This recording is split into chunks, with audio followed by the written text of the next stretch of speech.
In the vast silence of the desert, the smallest whisper of injustice can echo like a thunderclap, calling forth a storm that no one can predict. The sun beat down on Sophia's small homestead, baking the cracked earth.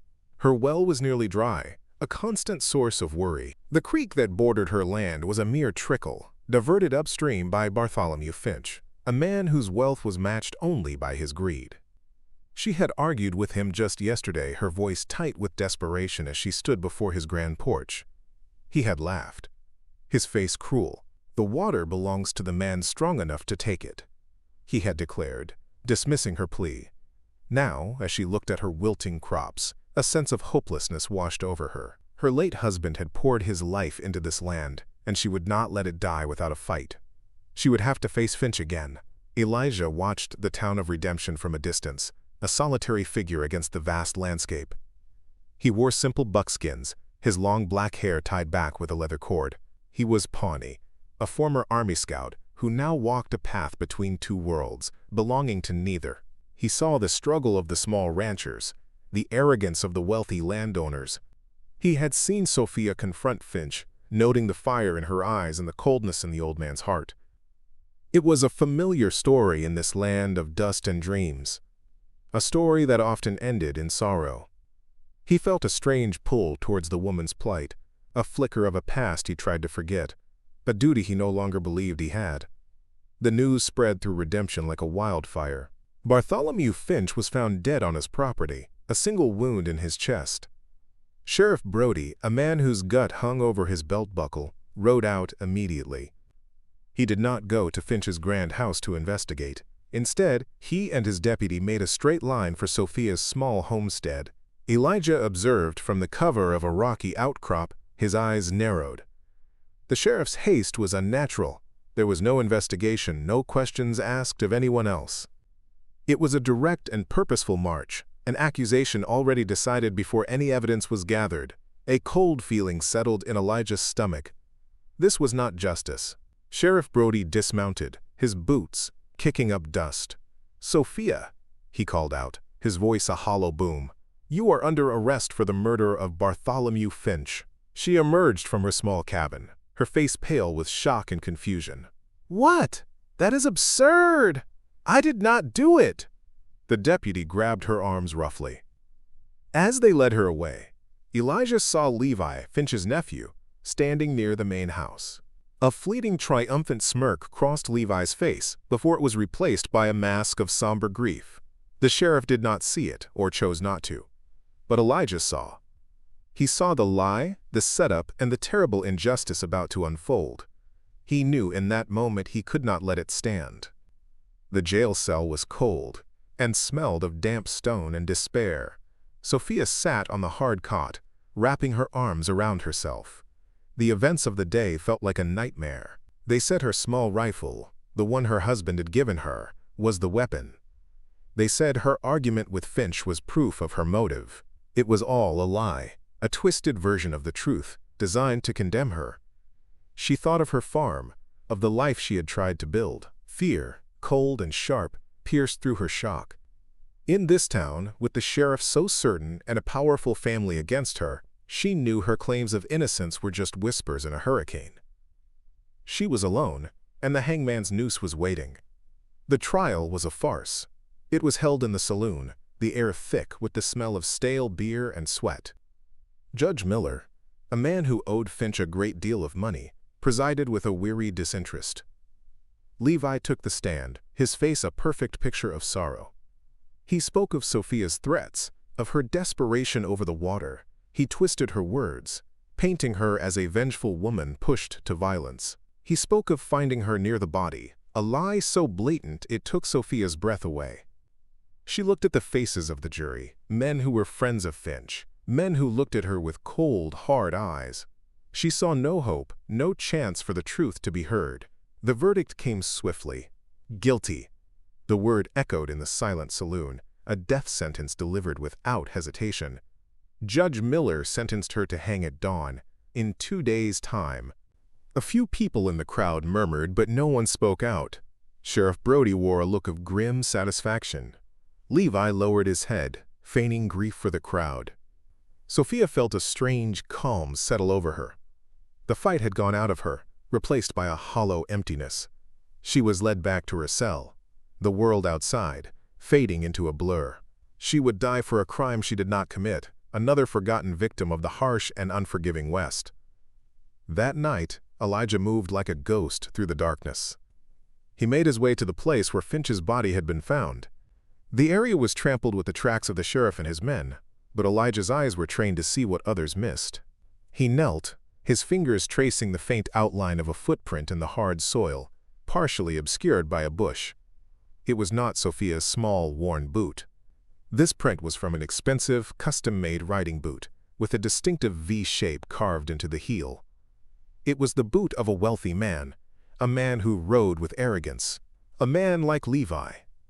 Elijah now had a piece of the truth, but it was not enough to save a life. The moon was a sliver in the inky sky. A coyote howled in the distance, a lonely sound that matched the silence in redemption. The town was asleep, unaware of the shadow moving through its streets. Inside the jail, Sophia lay on her cot, sleepless. Tomorrow, she would die. She thought of Elijah, the quiet Pawnee man she had seen watching the town. There was a stillness about him, a sense of knowing. She wondered what he thought of her guilt. She closed her eyes, a single tear tracing a path through the grime on her cheek. She prayed not for a miracle, but for a swift end. The waiting, the knowing, was the cruelest torture of all. Elijah reached the sheriff's office. A single lamp burned inside, casting a yellow glow on the sleeping deputy, his chair tilted back and his feet on the desk. The keys to the cells hung on a hook by the door. Elijah moved with a fluid grace, his moccasins making no sound on the wooden boardwalk. He slipped a thin piece of leather through the window frame, working the latch with patient skill. The window slid open with a soft sigh. He was inside in a heartbeat, a phantom in the dim light. The deputy snored on, oblivious. Elijah took the keys from the hook, their metallic weight a heavy promise in his hand. Time was running out. The key turned in the lock with a soft click that sounded like a thunderclap in the silent jail. Sophia sat up, her heart pounding in her chest. Elijah stood in the doorway, a silhouette against the lamplight from the office. "We must go now," he whispered, his voice low and urgent. "There is no justice for you here." For a moment, she could only stare, unable to process what was happening. This was impossible. He held out a hand to her. "They will see you hang for a crime you did not commit. I will not let that happen." In his eyes, she saw not pity, but a fierce determination. She took his hand. His grip was strong and steady. They slipped out of the jail and into the darkness of the alley. Elijah had 2 horses waiting, tethered in the shadows behind the general store. As Sophia mounted, the church bell began to toll, a frantic, clanging alarm. The sleeping deputy had finally woken. Shouts echoed through the night. "She is gone! The prisoner is gone!" Lights began to appear in windows. "Ride!" Elijah commanded, his voice cutting through the growing chaos. They spurred their horses, galloping out of town, leaving the ringing bells and the shouts of angry men behind them. They rode towards the mountains, towards an uncertain future, together. The first day in the mountains was a blur of exhaustion and fear for Sophia. The rugged terrain was unforgiving, a world away from her small, orderly farm. Every sound made her jump. Every shadow seemed to hold a threat. Elijah, however, moved through this wilderness as if he were born to it. He was a part of the landscape, his senses attuned to the rhythm of the wild. He was patient with her, showing her where to place her feet on the treacherous paths, his presence a silent reassurance. She was a fugitive, her life upended, but as she watched him, she felt a flicker of something other than fear, a profound and humbling respect. Their supplies were meager. "The land will provide," Elijah said simply. He showed her how to identify edible roots and how to find water seeping from a rock face. He took her hands, his fingers gently guiding hers, as he showed her how to fashion a simple snare from a vine and a bent sapling. His touch was light, practical, yet it sent a warmth through her that had nothing to do with the sun. It was a moment of quiet instruction, a sharing of knowledge that felt more intimate than any conversation. For the first time since her arrest, Sophia felt a sliver of hope. She was learning to survive. Sheriff Brody led the posse, his face red with frustration. Levi rode beside him, his expression a mask of righteous anger. "She will not get far," Levi said, his voice laced with venom. "Not with that savage helping her. They are probably hiding in some filthy den like the animals they are." Brody grunted in agreement. They found the tracks leading into the rocky foothills. "He is clever, I will give him that," the sheriff admitted, staring at the path the fugitives had taken. "But this is my county. There is nowhere they can hide that I will not find them." Levi smiled. He was certain their freedom would be short-lived. Elijah knew they were being followed. He could feel it, a prickling on his skin like a change in the wind. He led Sophia away from the soft earth of the forest floor and into a shallow, fast-moving stream. "Walk in the water," he instructed. "It will hide our trail." For hours, they waded through the cold current, the rocks slick beneath their feet. When they finally emerged onto a granite ledge, he showed her how to step only on the solid rock, leaving no trace for the posse to follow. He was teaching her the ways of the hunted, the art of becoming a ghost in her own land. And she was a quick study, driven by the primal need to remain free. After days of constant movement, Elijah led her to a place of refuge, a hidden cave, its entrance veiled by a shimmering waterfall. Inside, it was dry and protected, a secret sanctuary carved into the heart of the mountain. The roar of the water was a constant, soothing sound, masking their presence from the outside world. For the first time in what felt like a lifetime, Sophia could breathe. The cave was their fortress, a temporary haven from the men who hunted them. Here, surrounded by solid rock and the curtain of water, the world and its injustices felt a million miles away. They were safe for now. A sharp branch had torn a long, shallow cut on Elijah's forearm during their journey. In the dim light of the cave, Sophia insisted on cleaning it. She gently washed the wound with cool water from the falls, her touch surprisingly steady. As she wrapped a strip of cloth from her petticoat around his arm, their eyes met and held. In that shared gaze, an unspoken language passed between them. It spoke of gratitude, of trust, of a connection forged in hardship and flight. The world saw him as a savage and her as a killer.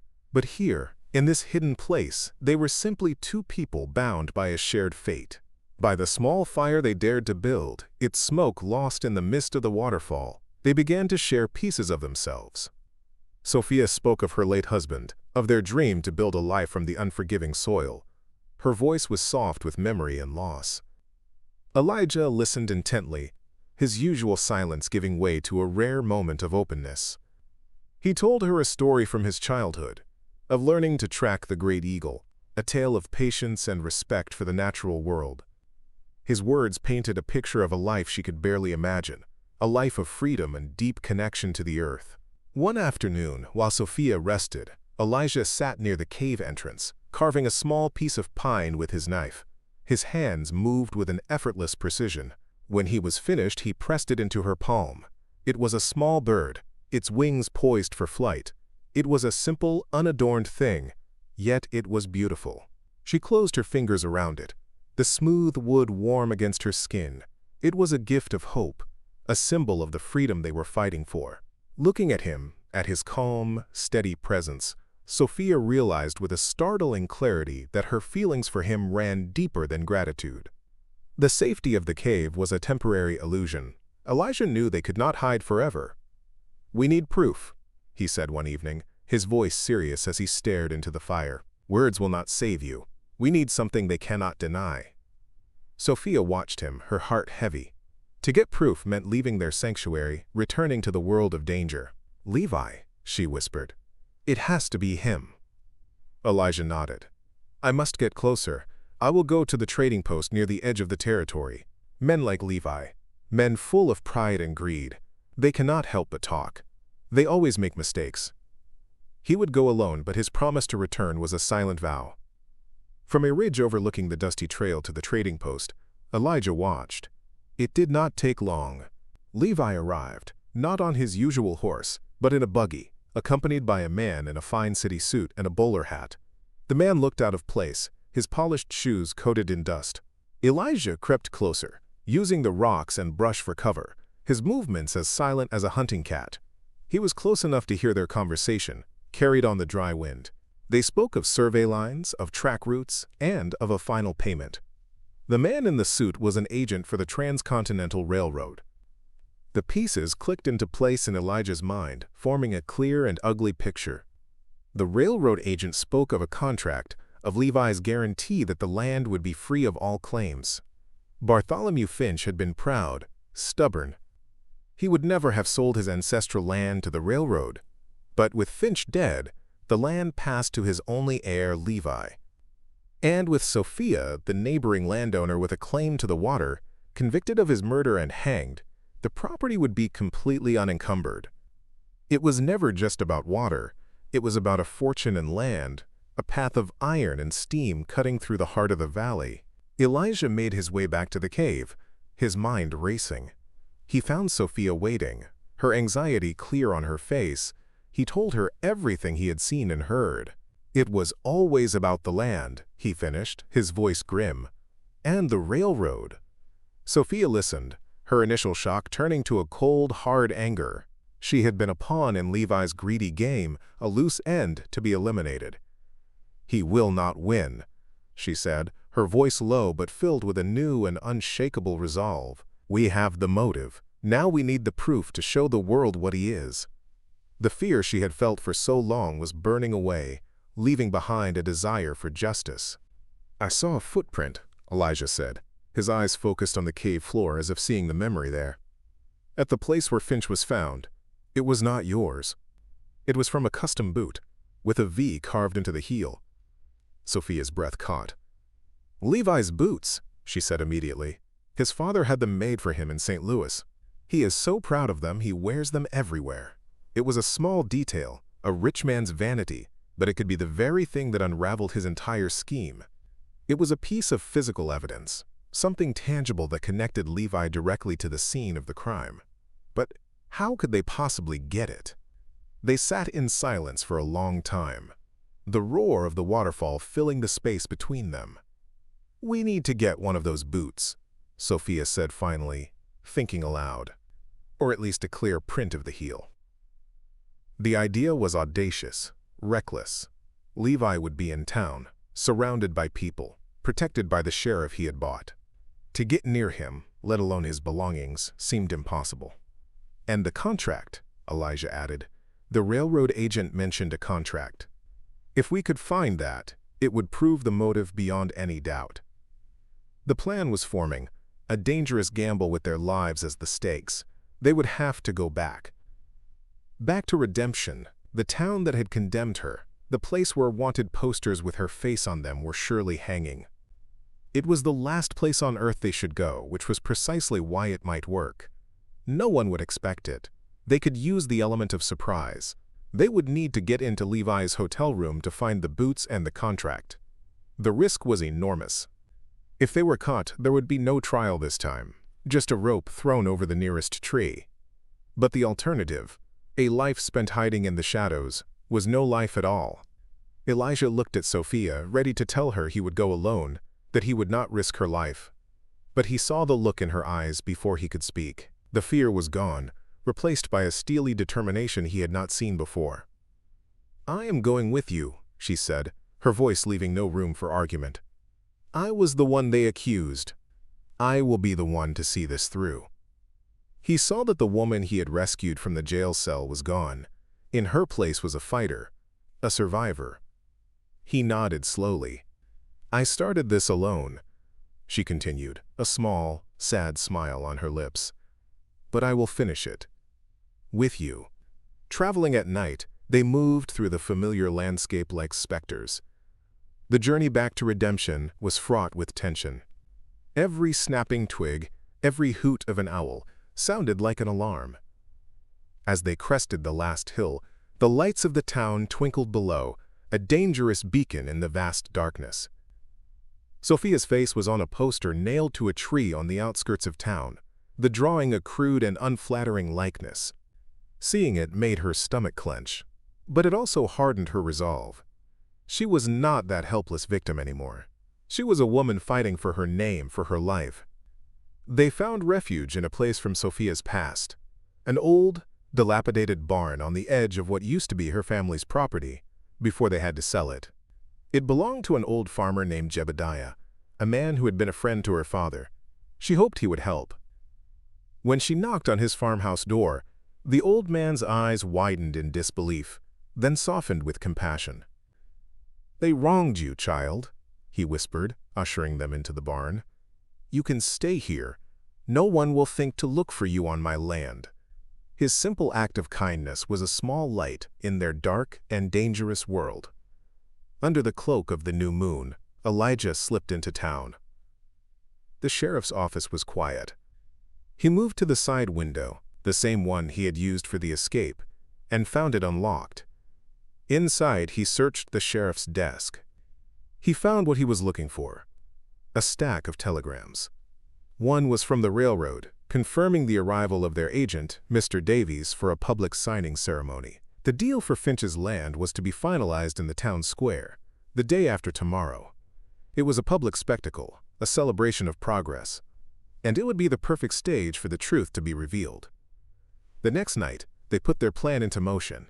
They needed to get Elijah into Levi's room at the hotel. Sophia, her hair hidden under a bonnet, walked to the far end of town. She lit a small, controlled fire in a trash barrel behind the saloon. The flames leaped up, casting dancing shadows. Soon, shouts of "Fire!" erupted. As Sheriff Brody and most of the town's men ran towards the commotion, Elijah slipped through the now quiet street towards the hotel. The diversion had worked. He had a small window of time. Everything depended on what he would find in that room. The hotel hallway was empty. Elijah picked the lock on Levi's room with practiced ease and slipped inside. The room was opulent, a stark contrast to the simple life of the town. A half-empty bottle of whiskey sat on a table. On the floor, near the bed, were the boots. They were exactly as Sophia had described them, made of fine leather with a distinctive V carved into each heel. Tucked inside a leather briefcase on the desk, he found a sheaf of papers. It was the contract, detailing the sale of the Finch and Sophia properties to the railroad, signed by Levi. He had the proof. Elijah worked quickly. He took the contract, folding it carefully and placing it inside his shirt. He would not take the boots. That would be too obvious and alert Levi that he had been discovered. Instead, he took out a small, soft bar of soap he had brought from the barn. He knelt and pressed the soap firmly against the heel of one boot, creating a perfect, clear impression of the V shape. It was an exact copy of the print he had found at the murder scene. He now held both pieces of the puzzle, the motive and the physical evidence. His work here was done. As Elijah turned to leave, he heard footsteps in the hallway, heavy and slightly unsteady. It was Levi, returning much earlier than expected. There was nowhere to hide. Elijah reacted instantly, melting into the deep shadows of the corner behind the door. Levi entered the room, grumbling to himself about the fire, and threw his coat on the bed. He did not notice the briefcase was slightly ajar. He did not see the figure holding his breath in the darkness. After a moment that stretched into an eternity, Levi picked up the whiskey bottle and left the room again, heading for the saloon. Elijah slipped out behind him, his heart pounding. He reunited with Sophia in the barn as the first light of dawn painted the sky. He laid the contract on an old crate. Then he showed her the soap bar with the clear imprint of the V. She traced the shape with her finger, a shiver running down her spine. It was all real. They had it. "The signing is tomorrow at noon," Elijah said, his voice steady. "In the town square. It will be our only chance." Sophia looked from the contract to Elijah's determined face. There was no turning back. Tomorrow, they would face their accusers and bring the truth into the light, whatever the cost. The town square buzzed with a festive energy. A wooden platform had been erected, and the townsfolk gathered with a mix of excitement and curiosity. This deal with the railroad meant jobs, money, and a future for redemption. Levi stood on the platform, looking smug and important. Beside him was the railroad agent, Mr. Davies, and Sheriff Brody, who beamed at the crowd as if he were personally responsible for this good fortune. They were the heroes of the hour, men of vision and progress. The contract lay on a small table between them, ready for the final, public signature. Just as Mr. Davies picked up the pen, a figure emerged from the crowd and walked towards the platform. It was Sophia. A collective gasp went through the town. People fell back, clearing a path for her. Sheriff Brody's face turned from a celebratory red to a furious purple. "Grab her!" he bellowed at his deputy. "That woman is a fugitive. She should be dead." But the deputy hesitated, confused by her calm demeanor and the sudden shift in the crowd's mood. Sophia did not stop until she was standing at the foot of the platform, her eyes locked on Levi. Suddenly, another figure appeared on the roof of the general store, overlooking the square. It was Elijah. He held a rifle, but it was pointed at the sky, a clear sign that he was not a threat, but a warning. His presence was a silent, powerful statement, drawing the eyes of every man with a weapon. He was watching, ensuring that Sophia would be heard. The crowd grew silent, caught between the drama on the platform and the stoic sentinel on the roof. The festive atmosphere had vanished, replaced by a thick, palpable tension. This was no longer a celebration, it was a reckoning. "Before you sign away my land," Sophia's voice rang out, clear and strong, "you should know who you are in business with." She held up the contract Elijah had taken. "This is the real agreement which includes my property, declared forfeit after my death." Then, she held up the soap imprint. "And this is the mark of the boot that was left by Bartholomew Finch's body. The boot of his real killer." She looked directly at Levi, whose face had gone pale. The crowd murmured, their eyes shifting from Sophia to Levi's fancy boots. Mr. Davies dropped the pen. The truth, undeniable and stark, had come to redemption. Justice would be done. Sophia looked up at Elijah, and in his nod, she saw their future, a new beginning, free and together.